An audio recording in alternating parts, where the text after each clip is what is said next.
What we're going to try and do is we're going to try and sort of discuss a few things that Matt likes to do to make sure that he's prepped, and when his plaster goes on, it's the best finish he can give us, which it always is. We've said it before on our channel, especially when we spray paint. It's always blemish free. So you're going to talk us through a couple of things. And first one is bonding. In terms of things you like to do, Matt, in terms of what you want to do. You've talked to us about before you want to be bonded, so... Yeah, so what we decided after a bit of discussion, we were going to not square this off with the ceiling and create different compartments as you would see in other properties. Because you guys were going on to old joists, so we haven't got an absolute completely not a clear line. No. So what we decided to do was go a little bit old school, a little bit retro, pop what's called a rake. Yeah. That not only gives it a lot of ultimate strength because we use a bonding compound on the joints, because we've got the steel there, which was always an issue. Yeah. So that's added to the strength, yeah. And so the bonding compound goes off like concrete. You can obviously do it and just finish, but again, me being me, us being us, we like to do it the extra yard and bond it. So it's had screw tape all the way across the joint and leafed down, so it all ties in, and then it's got about 2 inches of bonding just right in the corner. Yeah. This works both ways, I say, for strength and ease of skimming afterwards. It was all laid on last Friday. Also taken the beads because we've got some wonderful shapes on the reveals. So that's exactly what that is. As you can see, that what we've done is we've decided to come bit of a splay on the sides and on the top and bottom. It's just a bit of added je ne sais quoi, should we say? Yes. Rather than going, it's just it just adds a nice touch, we think. It does. So. And when that's pulled in all the way over, I say you can do it in finish, but if you go above sort of 1/4 of an inch of finish, you can get what's called a ripple effect, and the trowel can miss it when you're troweling it up. Whereas this will go straight up, straight over, straight down, and you won't have any. So what were you saying about when you're putting bonding on then, Matt? Because we put it on for you before, and it wasn't quite up to standard, was it?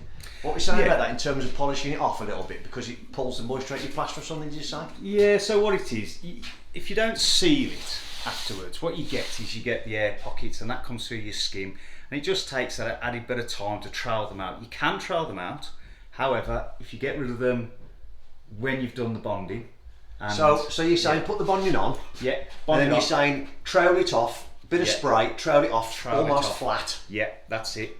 And then you can leave it. Yeah. Because these are all a little bit finicky because it was quite thick on the beads. Yeah. So you leave it, and then what I've done today is just before I go, and you just take it off with a very take sharp the soft of just take any nibs off. And then you'll unibond that now, won't you? Unibond that, and then skim it first thing in the morning. So there we are then. There's more tips to come. Matt's round here now, and what he's doing now is unibonding the bonding. Now I'll let Matt explain why he does that, because I never used to that before. I've done a bit of plastering when we were struggling with plasterers, but Matt explain why he does it. Morning, Matt. Morning. Just pan back a little bit, so you're not, it's a bit tight in this one. Yeah, I was going to say the camera. So yeah, we're just saying, but you put the bonding on. We explained literally just before this footage. You do it, you scrape it, we get the air bubbles out. But why do you bonding? So because of the suction properties of the dried out bonding, just as it would be with finish, it creates a different drying time from the board to the bonding, which again, as you come up and trowel over, could cause problems with dragging or ripples, and just an imbalance in the drying time. So by unibonding this, it just slows it down. It just slows it down, evens it all up, so you're going to get a very even drying time, and with that we're so when you're troweling off it, you don't get any like chattering because it's drier than when you come to this point. That's exactly what it is. So you don't get the imbalance in it. Well, there we go. If you laid the skimming on the wet bonding straight away, then that'd be fine. But obviously we're doing it as far as prep and following on. Yeah, because you're doing your bonding as a prep stage rather than just so you can get more sets in a day because you're not waiting for bonding. This is it, yeah. Fair enough then. Excellent. Another fantastic tip from Matthew. There we go, I'm going to leave you to it because he's gagging to get a set on the wall. So. Moving on, and we're going to show you how the couple of methods he uses to set his plasterboard beads in. Now, this one here, you can see, there's a bit of a belly, if you can sort of see, you might not be able to, let me put this back a little bit. You can see it's about there. There's a bit of a belly there, and we think it might be, I know these two cripple legs, there was a bit of a mad twist in one of them, and we'd only got one length left, so that might be that one.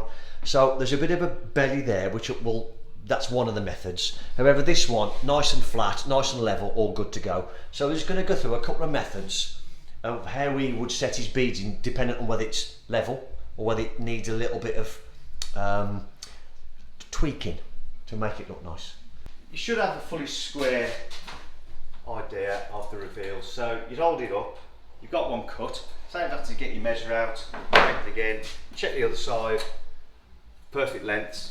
So you want to try and keep them the same length, You want to keep them the same length. so you know that the head's level, and I suppose. That's it, yeah. Like you said, Matt, it depends on whether the sill's level, we know it is, whether the head's level, we know it is. If it's not, if you're doing an old house, you'd replaster an old house, you'd have to check. You would have to check. You'd have to measure it differently, anyway, yeah. which we've had the level up, we've had the... but when you cut a bead, beads aren't as thick anymore.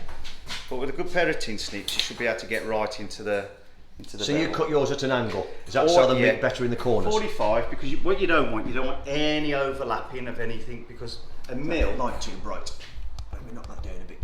anything like 1 mil, too much, when you're only putting 2 mil of skim on, you'll always see it.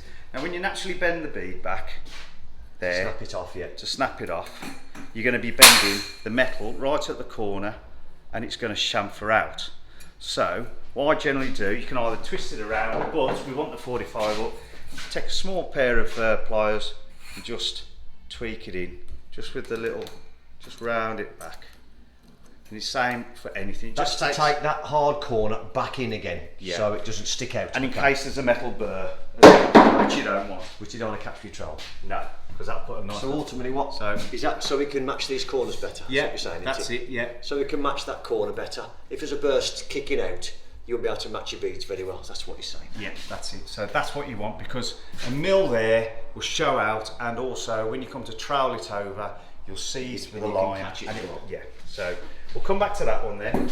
So with the first method, you're going to just take your bead, which we know is going to fit straight in.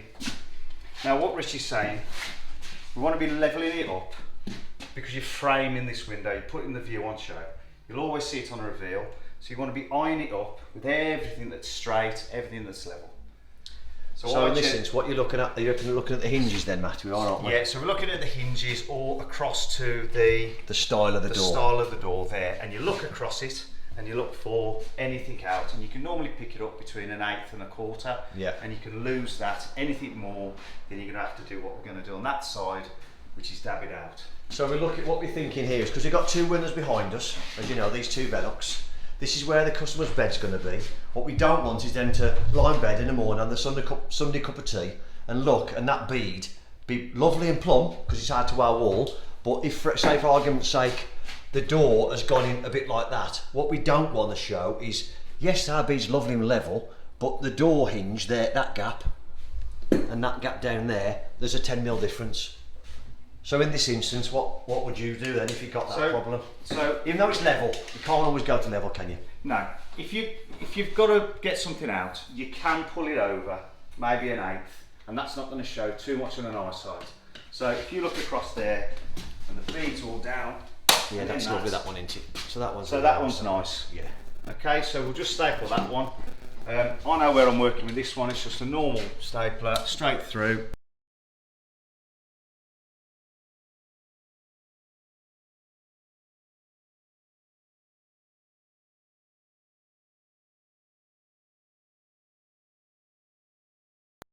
You know that it's pitched right back. Yeah. Then, so you don't overforce the twist or the pressure on the bead, you just pop a couple in the other side. So don't sort of put any force on there, is that you don't push that in? Don't like push that? it in, because Okay. otherwise you'll splay, and then when you come to trowel over, you'll see the bead coming through The back end of this bead will stick past the face of this. More pressure there goes. Right, okay. Okay, so Yep. it creates an angle. There we So are. once you've got it on, plus as well, if you just work the one side, and then just two in the other, and that'll hold it, and it won't put any pressure on the bead. Won't twist. Sound. So you've done the same at the top as well, same method. Same on the top, because the head's Cut all that, good. and then he's made sure then, right there, his corners are all lovely jubbly. There we are. So Right, the other method, and I'll let me get the level. What's happened? We know there's a twist there. We hadn't noticed, but we remember now why. But if you look at that, there's a little bit. There's about an 1/8 inch, well, 3 mil, should we say, lump in the middle. So about there. But we need to lose that because we can see. You won't see it on camera.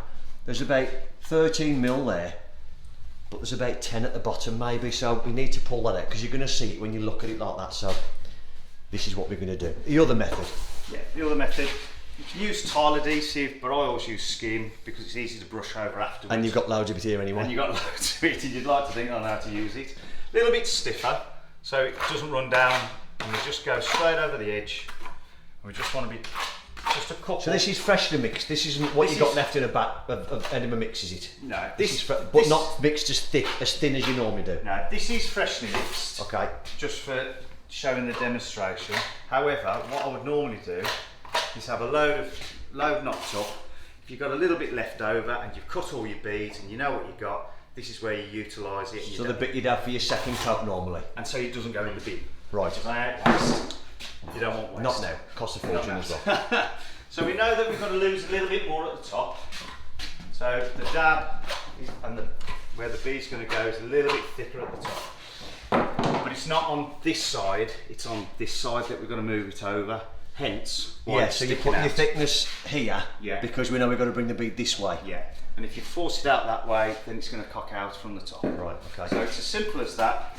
You tuck it in on the bottom edge because you know that. No, the bottom edge is good. Fine, but you find out where the bevel is on the board, which is there, and that's the sort of first tapping that we're going to do.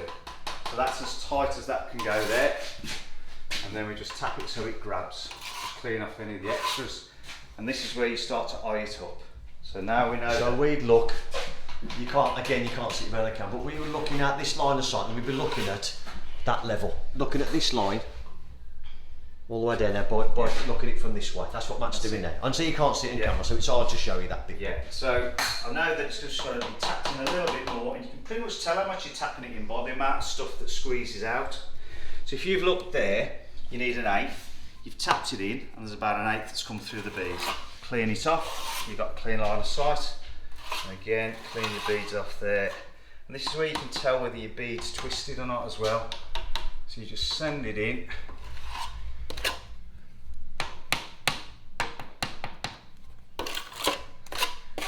Again, checking your two corners of your beads, mate. There you go.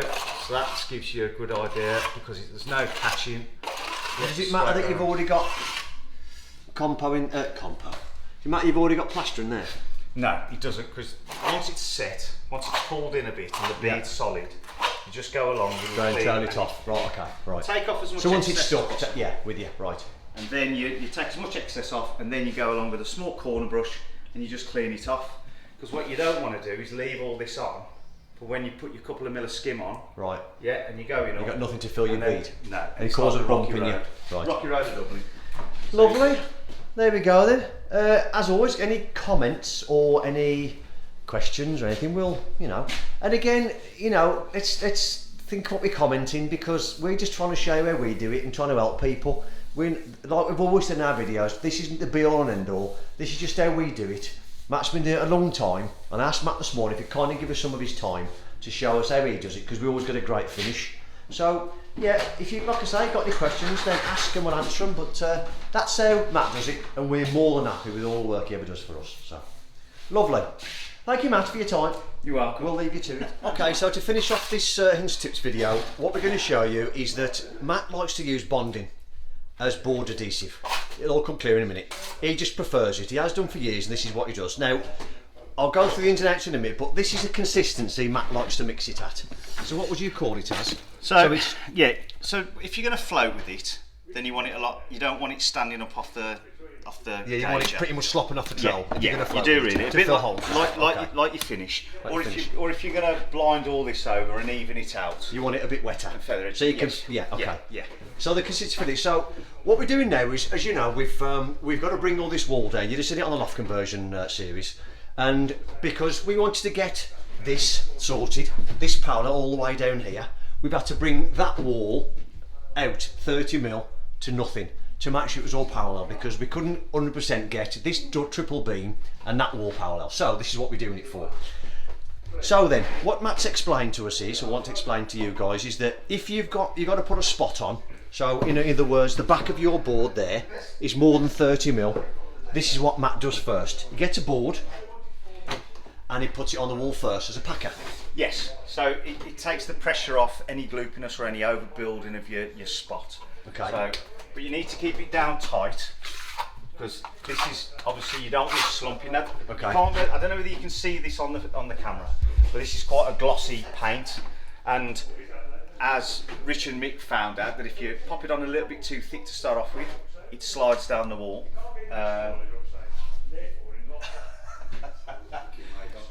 So As pointed. Yeah, so what we need to do, we just need to mark out where we're going to put our dabs, so we know exactly where we're going to put them, and then smooth it out, so that's going to start binding to the subsurface. So you're allowing the moisture to be pulled out of that bonding now onto the wall to that'll stick go there. Okay. Same as on there, there. And this is where you eventually want to put your spots. Yes. Is that what you're saying? Okay. Yeah. So that's going to have something to key to in a bit. So he's probably put 5 to 10 mil, if you look, a smear on the wall, roughly where he wants to put the spots. Bearing in mind he's going to build these up in a minute, which we'll show you. So what we're going to do on this one first is, because this is sticking out further, we've run the feather edge across. Just use the level just to demonstrate. So you're looking to see how much is going to be behind the board. Yeah, and that wall you can't see in the camera, but that kicks in that way. So there's more than a 30 mil dab there, but there's about 20 that end. Hence he's not going to reboard it. We're going to use this board, put it there as a catcher, a little bit like a board catcher as you would do your timber. Which is what that one and that one already is, because we've already done that, started. Yeah, so we just get up there, 3 spots will do it. Make sure it's all smeared in, because otherwise again you'll lose it. And then it's alright, you don't have to keep mentioning it. So we threw half it on the carpet. We ain't perfect. You want to make sure that it gets a good old tap. So would you that's not moving. That's not moving. Keep there, Matt, about a 5 mil thickness behind that now. Behind it, yeah, because if you push it too far, hit it too hard, squats out all the dab behind it. Yeah. It's not gonna suck on. So if you're using a board packer, 5 mil at least. Yes. And then you dab on top of that. The old 1/4 of an inch. Yeah. Okay. And so that's fine. Take off all your excess, because you don't want to waste it. And then that's going to be ready now. Once we build up the top here.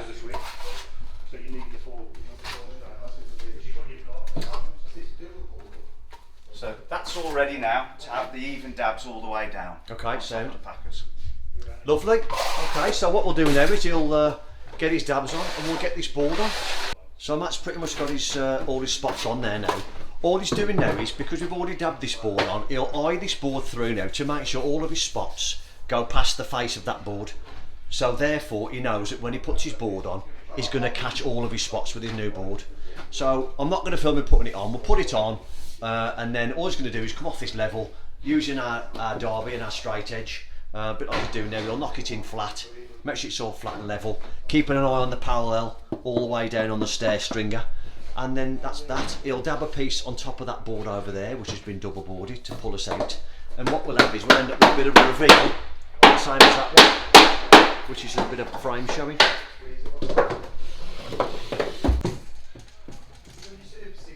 So there we have it then, all done. Happy, Matt? Yeah, just waiting for it to pull in a bit so I can get the underside in. I'll just get the bond under there, you mean? Yeah, that's it, yeah. So all he's done is he's used, another thing is that he's used a manufactured edge, so that's the square edge of a bottom board, that's the square edge there, just to make sure he gets a good base for his board, if you like. So, so that's what he's done there. And this is all ready to go now, and he'll set his bead on there, and then like I say, he'll have a nice reveal, same as that one over there. So as always, thank you very much for watching. Don't forget to like, because we really appreciate it, and hope you've got something out of these this little hints and tips video. Thank you to Matt, because he's taken the time to do it for us, and because he's got a lot to do, but he's taken time just to show us. So thank you, Matt. You're welcome. You're welcome. Applause to follow. Hey. Okay. Thank you very much. Cheers,